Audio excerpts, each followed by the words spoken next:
জীবনে প্রথমবার বানিয়েছি জলপাইয়ের কালোজাম মিষ্টি আচার। এই আচারটা খেতে অনেক মজা আর রোদে দেওয়ারও কোনো ঝামেলা নেই। আসসালামু আলাইকুম everyone, welcome to Afsara's mini kitchen. এই আচারটা তৈরি করলে একটু বেশি পরিমাণে তৈরি করতে হবে, কারণ এটা সবাই অনেক বেশি পছন্দ করে। চুলা থেকে নামানোর সঙ্গে সঙ্গে অর্ধেকটা নাই হয়ে যাবে। এই আচারটা তৈরি করা বা রোদে দেওয়ারও কোনো ঝামেলা নেই, সংরক্ষণ করে রাখতে পারবেন 1 বছরেরও বেশি সময় ধরে। কম তেল মশলায় একদম সহজভাবে তৈরি করে নেওয়া যাবে এই কালোজাম মিষ্টি আচারগুলো। জলপাইগুলোকে সিদ্ধ করার জন্য আমি একটা প্যানে পরিমাণ মতো পানি নিয়ে নিয়েছি। এরপর এখানে দিয়ে দিব আমি 1.5 কেজির মতো জলপাই। একটা ঢাকনা দিয়ে ঢেকে দিব আর জলপাইগুলোকে ভালোভাবে সিদ্ধ করে নিব। প্রায় 15 থেকে 20 মিনিটের মতো সিদ্ধ করে নেওয়ার পর জলপাইগুলো কিন্তু এখন ভালো করে সিদ্ধ হয়ে গেছে। যখন দেখবেন বেশ অনেকগুলো জলপাই ঠিক এরকম হয়ে ফেটে গেছে, তখন বুঝতে হবে এগুলো ভালোভাবে সিদ্ধ হয়ে গেছে। এরপরে জলপাইগুলোকে পানি থেকে তুলে নিব আর জলপাইগুলোকে খুব ভালোভাবে ঠান্ডা করে নিতে হবে। এরই মধ্যে আচারের জন্য আমি একটা মশলা রেডি করে নিব। একটা প্যানে নিয়ে নিচ্ছি 2 টুকরো দারুচিনি, এরপর এখানে দিয়ে দিচ্ছি 4টার মতো এলাচ আর দিয়ে দিব 4 থেকে 5টার মতো শুকনা মরিচ। এবার এগুলোকে প্রথমে একটু ভেজে নিচ্ছি। চুলার হিটটা রাখবো একদমই লোতে। এগুলো ভেজে নেওয়া হয়ে গেলে এরপর এখানে দিয়ে দিব 1/2 চা চামচ গোটা জিরা, গোটা ধনিয়া দিয়ে দিব 1/2 চা চামচ, দিয়ে দিব 1/2 চা চামচ 5 ফোড়ন। এরপর এখানে দিয়ে দিব 1/2 চা চামচ গোটা মৌরি বা মিষ্টি জিরা। এবারে সবগুলোকে অনবরত নেড়েচেড়ে একসঙ্গে ভেজে নিব খুব সুন্দর একটা গ্রান ছড়ানো পর্যন্ত। ভেজে নেওয়ার পর এই মশলাগুলোকে আমি আধ ভাঙা করে একটা সাইডে রেখে দিব। আপনারা চাইলে কিন্তু গুঁড়াও করে ফেলতে পারেন। এরই মধ্যে কিন্তু সিদ্ধ করে নেওয়া জলপাইগুলো ঠান্ডা হয়ে গেছে। এবার এই জলপাইগুলোকে আমি একটু চটকে নিব।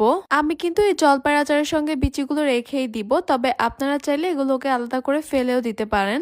একটু ভালো করে এগুলোকে চটকে নিতে হবে যেন জলপাইয়ের বড় কোনো অংশ না থেকে যায়। জলপাইগুলো ভালো করে চটকে নেওয়ার পর এবার আমি এগুলোকে একটা সাইডে রেখে দিব। এবার আচার তৈরি করার মূল প্রসেসে চলে যাচ্ছি। চুলা একটা প্যানে নিয়ে নিব 1/2 কাপ সরিষার তেল। তেলটা একটু গরম হয়ে আসলে এখানে দিয়ে দিব আমি 1/2 চা চামচ 5 ফোড়ন। এরপর এখানে দিয়ে দিব 2 টেবিল চামচ রসুন কুচি, শুকনা মরিচ দিয়ে দিব 4-5টার মতো। এবার এই সব কিছুকে আমি তেলের সঙ্গে কয়েক সেকেন্ডের জন্য একটু ভেজে নিব। কিছুক্ষণ ভেজে নেওয়ার পর এবার আমি এখানে চটকে রাখা জলপাইগুলো দিয়ে দিব। জলপাইগুলো দিয়ে দেওয়ার পর এবার একটু উল্টে পাল্টে সবকিছুকে মিশিয়ে নিব। তেলের সঙ্গে এই জলপাইটাকে একটু কিছু সময়ের জন্য ভেজে নিব। এতে করে জলপাইয়ের মধ্যে যদি কোনো এক্সট্রা পানি থাকে সেটা শুকিয়ে যাবে। তারপর এখানে দিয়ে দিব 1 টেবিল চামচ লাল মরিচের গুঁড়া, 1/4 টিস্পুন হলুদ গুঁড়া কালারের জন্য, লবণ দিয়ে দিব 1/2 চা চামচ আর এখানে দিয়ে দিব 1 টেবিল চামচ চিলি ফ্লেক্স। আবারও এই সব কিছুকে একটু অনবরত নেড়েচেড়ে ভালো করে মিশিয়ে নিচ্ছি। এগুলো কিছুক্ষণ ভেজে নেওয়ার পর এবার আমি এখানে দিয়ে দিব তৈরি করে রাখা মশলা থেকে অর্ধেকটা মশলা, আর এগুলোকে আমি আধ ভাঙা করে নিয়েছি। বাকি অর্ধেকটা মশলা আমি পরে আবার অ্যাড করব। আবারও সব কিছুকে অনবরত নেড়েচেড়ে একসঙ্গে ভালো করে মিশিয়ে নিচ্ছি। কিছুক্ষণ ভেজে নেওয়ার পর এবার আমি এখানে দিয়ে দিব 1 কাপ চিনি।